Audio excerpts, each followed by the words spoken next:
رئيس الوزراء حكومة فدرالك Soomaaliya حسن علي خيره iyo wafdi ballaaran uu hogaaminayo ayaa maanta gaaray magaalada Kismaayo ee xarunta maamulka Jubbaland halkaas oo si weyn loogu soo dhaweeyay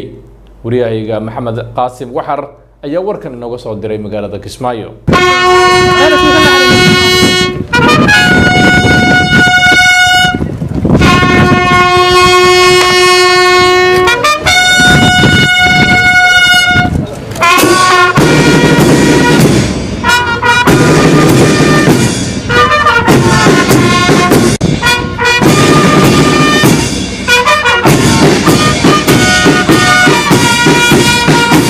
laba sano kadib ra'iisul wasaaraha xukuumadda federaalka Soomaaliya mudane Xasan Cali Khayre iyo wafdi ballaaran oo hogaaminayay ayaa maanta mar kale dib ugu soo laabtay magaalada Kismaayo ee xarunta gobolka Jubbada Hoose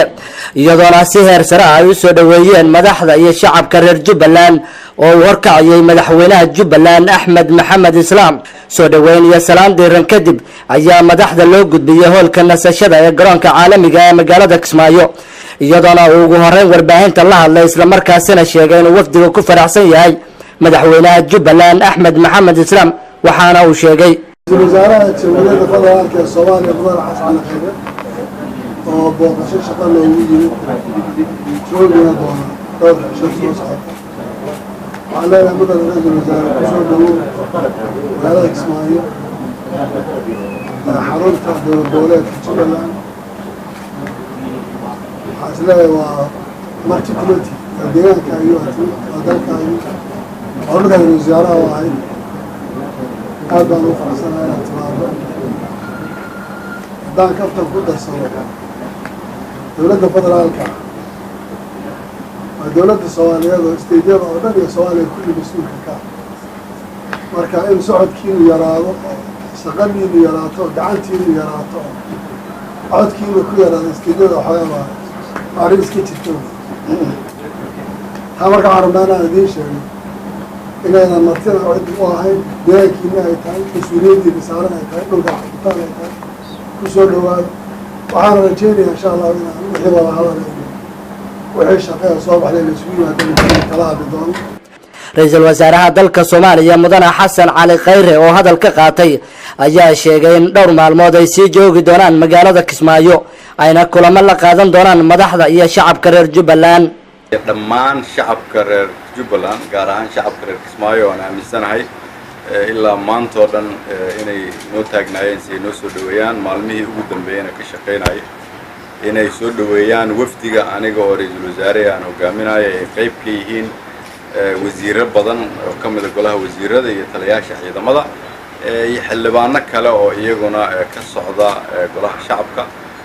waxaan idinkaga mahad celinaynaa sida diiran oo aad noo soo dhaweyseen waxa kale oo halkan ka muuqata farxad iyo rayn waxaan rajeynayaa mudane madaxweyne maalmaha halka aan joogno in aan ka wada arisan doono sida aan u dardargelin lahayn wada shaqaynta ka dhaxaysa dowlad goboleedka Jubbaland iyo dowladda federaalka sidoo kale waxa wasiirada ila socda iyaguna ay yimaadeen inay la qabtaan shaqooyin kala duwan wasiirada dhigooda waxa kale oo ila socda taliyaasha ciidamada oo iyaguna sidaas oo kale halkan u yimid inay shaqo qaran ka qabtaan waxaan aad ugu faraxsanahay soo dhaweynta waxaan aad ugu faraxsanahay maalmahan idin la joogi doono wixii shaqo iyo hadalna way noo dambeeyaan intaasi kadib ayaa ra'iisul wasaaraha loo gudbiyay gudaha magaalada Kismaayo isagoo boqolaal dadweynaha mar kale kula hadlay bartamaha magaalada Kismaayo waxaana uga mahad celiyay sida diiran ay u soo dhaweeyeen waxaana uu sheegay shacabka reer Kismaayo waa u mahad celinaya guud ahaan shacabka reer Jubbaland waa u mahad celinaya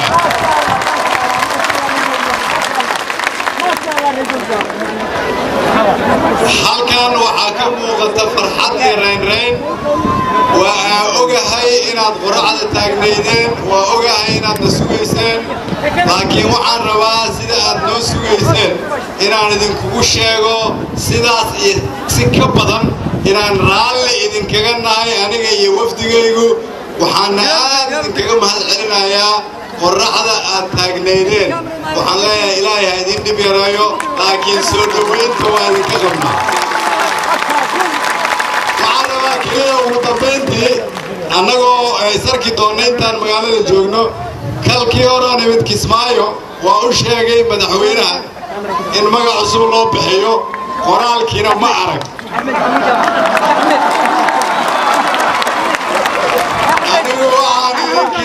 anigu ayaan waxaan idhi madaxweynuhu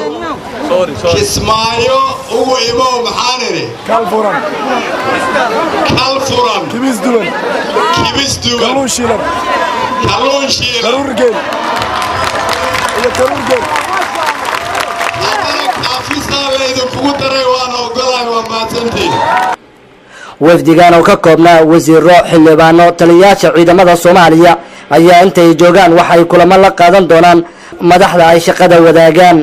maxamed qaasim cali waxar TV-ga Somali Cable magaalada Kismaayo